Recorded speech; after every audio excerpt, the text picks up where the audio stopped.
Alright, this is going to be part one of how to do a planter that will take you through winter and spring.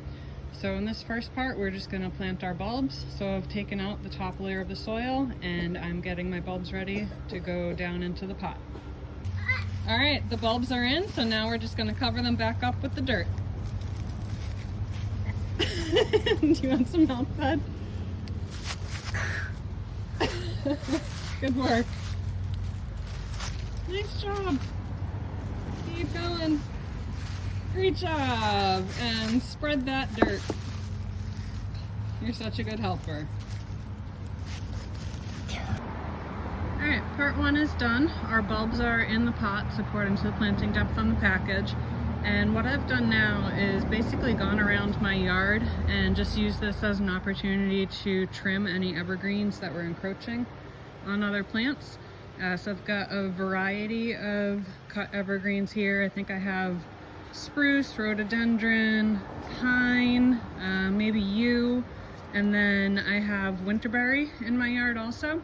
So now I'm going to use this to fill the containers to keep critters from digging up the bulbs that I've put in there for springtime. So let's do that.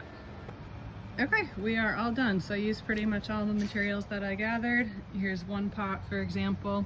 So I usually start with a pine base because that's the most flexible and drapey, and then I put in the winterberry and then just kind of work everything else around it.